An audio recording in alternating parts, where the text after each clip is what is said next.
Hello everyone, और कैसे हो आप सब। I hope you all are fit and fine at home. तो students, as we all know, this is fourth part of first lesson in history for class 9th which name is the French revolution.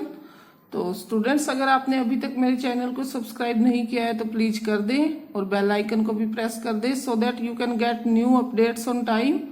And one more thing students, video को complete देखें और comment box में comment भी जरूर करें कि आपको सब अच्छे से समझ आ गया। Let's start our chapter. तो स्टूडेंट्स, इससे पहले इस लेसन के 3 पार्ट्स हम कंप्लीट कर चुके हैं। यदि अभी तक आपने वो नहीं देखे हैं तो चैनल की प्लेलिस्ट में जाकर आप वो देख सकते हैं।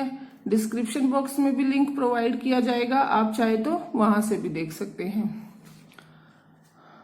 तो students, this is book page number 10 and topic 2.1 France becomes a constitutional monarchy। तो फ्रांस अब क्या बन गया?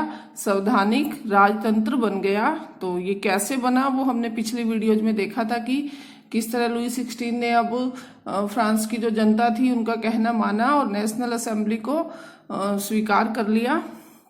तो नेशनल असेंबली की डिमांड यही थी कि फ्रांस में क्या बने? कॉन्स्टिट्यूशन बने।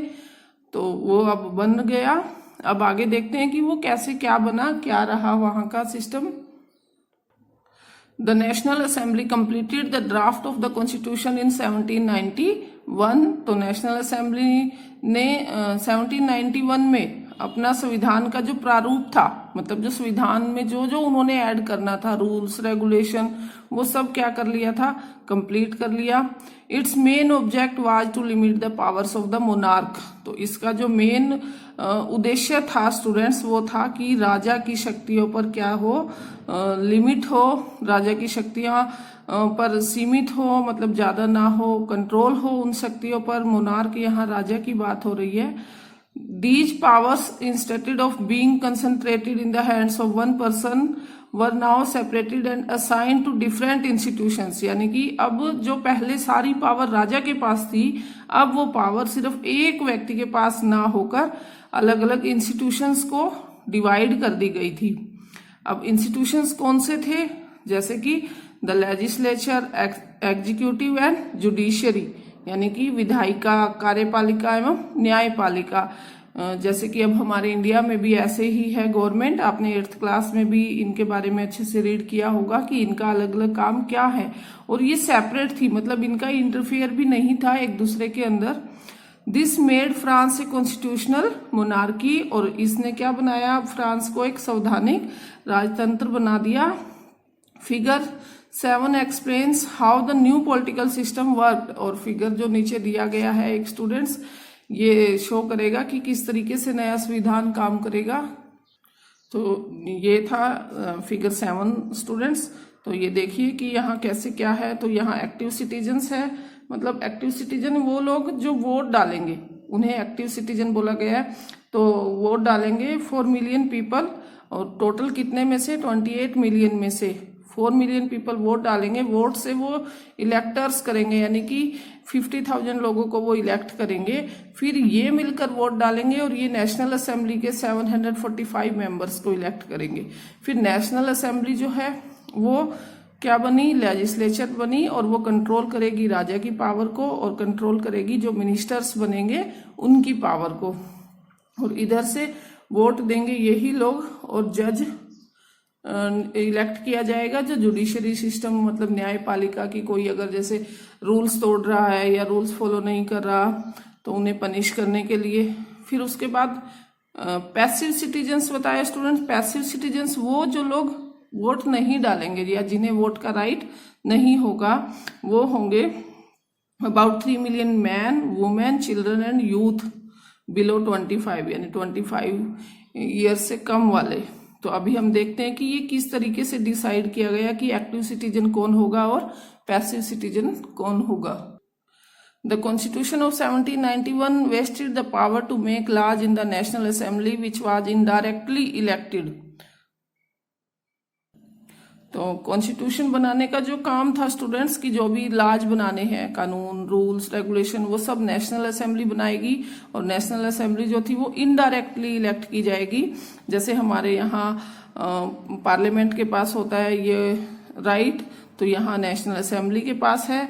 And that is citizens voted for a group of electors, यानी कि लोग पहले एक इलेक्टोर्स को इलेक्ट करेंगे। जैसे ऊपर अभी फिगर में मैंने बताया था कि वोट डालेंगे, वो 50,000 मैन को इलेक्ट करेंगे पहले, who in turn choose the assembly, वो फिर आगे असेंबली के लीडर्स को चूज करेंगे।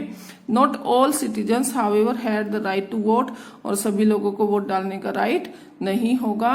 Only man above 25 years of age who paid taxes equal to at least 3 days of labourers and wage, यानी कि सिर्फ उसी व्यक्ति को वोट डालने का राइट होगा जो 25 ईयर से ऊपर होगा, और वो अपनी 3 दिन की इनकम के बराबर, यानी 3 दिन की जो उसकी वेजेज होगी, 3 दिन की वेजेज मतलब 3 दिन के अंदर वो जितना कमाता है उतना वो एटलीस्ट टैक्स पे करता हो।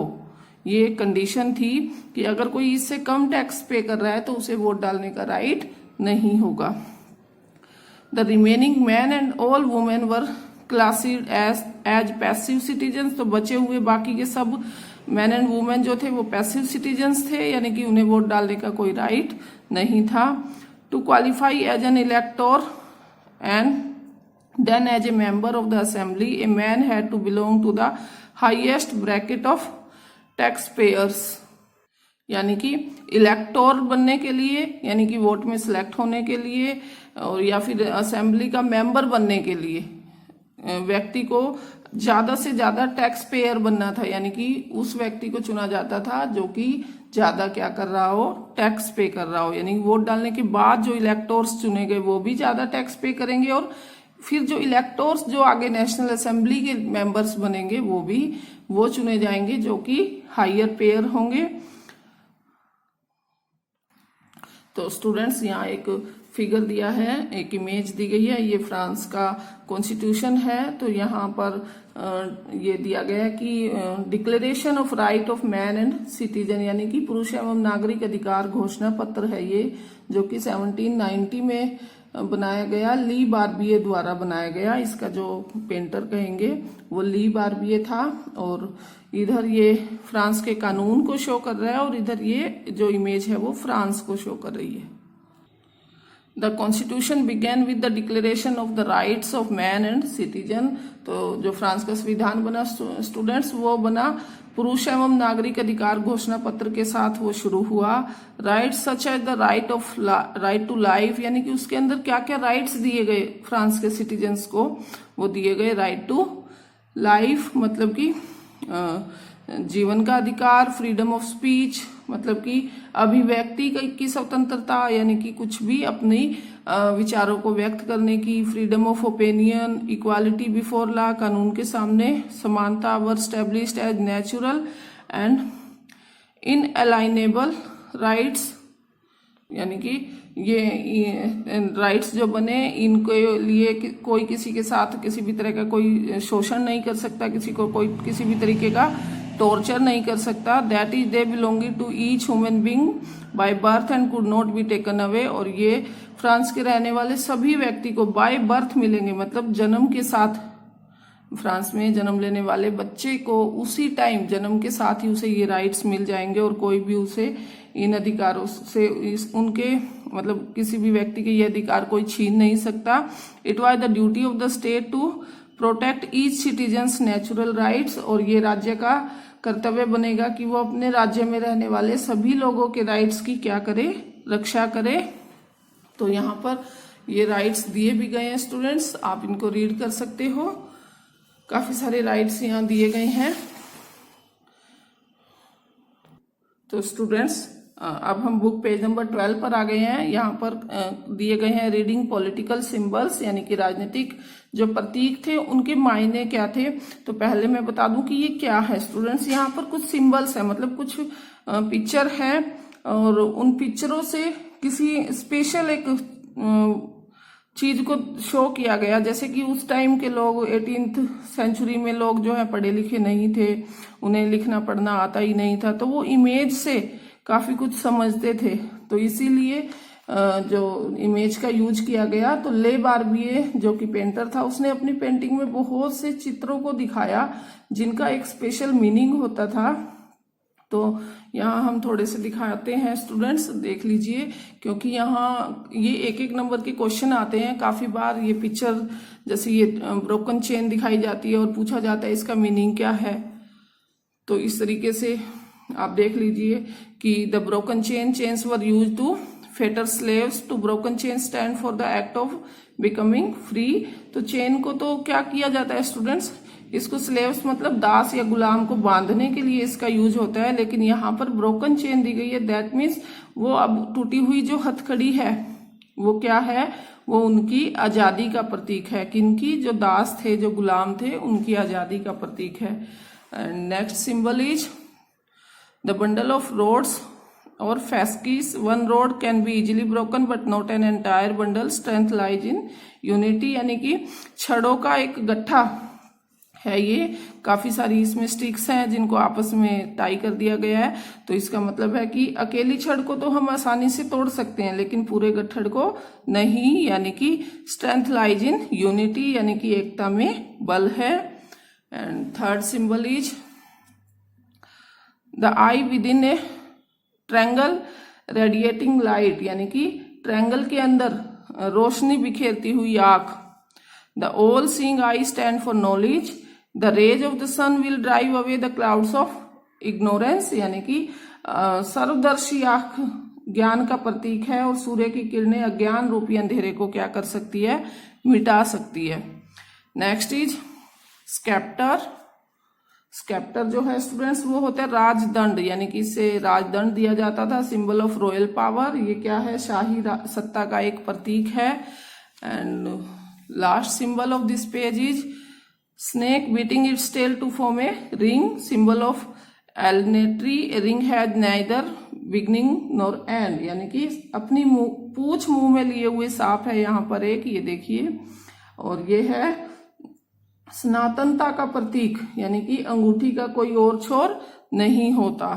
कि मतलब जो पुराने रीति रिवाज थे, जो पुराने सिस्टम थे, उनका कोई मतलब ही नहीं होता था। काफी ऐसे कुछ थे जो कि नहीं होने चाहिए थे, वो चेंज होने चाहिए थे। तो ये इस तरीके का है।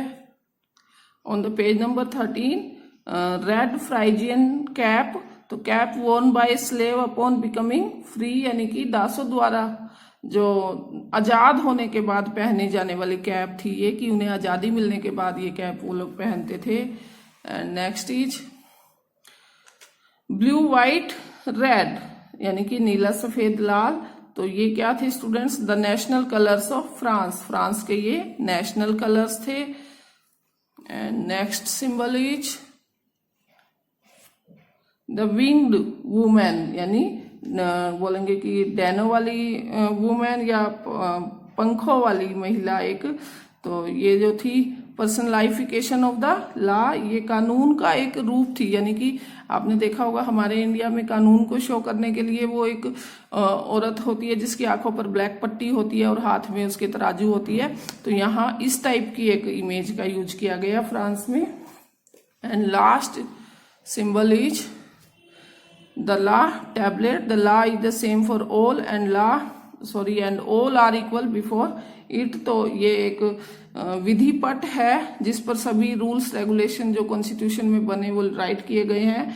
और दैट मीन्स कानून क्या है, सभी के लिए समान है, और उसकी नजर में, यानी कि कानून की नजर में सब क्या है, बराबर है।